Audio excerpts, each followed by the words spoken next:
Hello everyone, I'm Tora Odhikari. Welcome back to my blog. Welcome back to my channel in other words.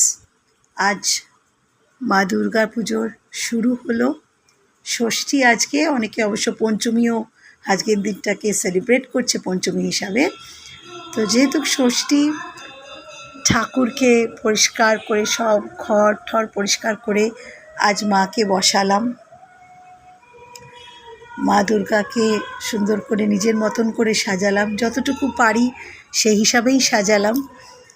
নিজে যতটুকু পারি ততটুকুই, কারোর help নিই না আমি।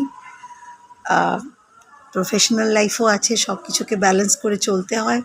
আজ থেকে স্কুল ছুটি পড়ল, অতএব মাকে আজই বসালাম। আজ ষষ্ঠীও করছি। কাল তো শুনলাম কাল সকালবেলা 7:30 নাগাদ নাকি 7:32 নাগাদ বোধহয় সপ্তমী লেগে যাচ্ছে। তো এনিওয়ে, আপনাদের সবাইকে শারদীয় অভিনন্দন। আপনারা সবাই খুব ভালো থাকুন, খুব ভালো করে পুজোটাকে সেলিব্রেট করুন।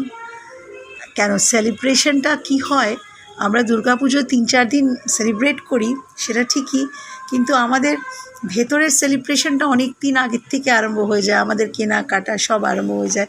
যে যেরকম পারে, গরিব বড়লোক যে যেরকম পারে নিজেকে চেষ্টা করে নিজের বেস্ট নিজের পরিবারকে দেওয়ার জন্য। আর বেসিক্যালি আমরা না একজন আরেকজনের সাথে কথা বলারও সময় পাই না। হ্যাঁ, তো এই একটি পুজোর সময় একটা হয় যে একটু কথা বলাও হয়, গান টান শোনাও হয়। এখন পুজোর মিনিংটাই চেঞ্জ হয়ে গেছে। ছোটোবেলা আগে একদম মানে কাউন্ট করে করে সপ্তমী, অষ্টমী, নবমী, দশমী করে, মানে প্রত্যেক দিন যেন একটা দিন থেকে আরেকটা দিন যেন আরও বেশি নাম্বার ঠাকুর দেখতে পারি, এইরকম একটা ব্যাপার ছিল। তা এখন আর সেসব নেই। এখন মিনিং অফ পুজো চেঞ্জ হয়ে গেছে। মনে হয় বাড়ির লোকেরা, পরিবারের লোকেরা সুস্থ থাকুক, সবাইকে ঠিক সময় খাবারটা দিই, সবাই আনন্দ করে এই 4টে দিন আনন্দ করে থাকুক। ঠাকুরকে সবচেয়ে আগে, ঠাকুরকে ঘর পরিষ্কার করে ঠাকুরকে আগে দিই, যেরকম যতটুকুই পারি দিতে সেটা দিই। এই জিনিসগুলো এখন হয়।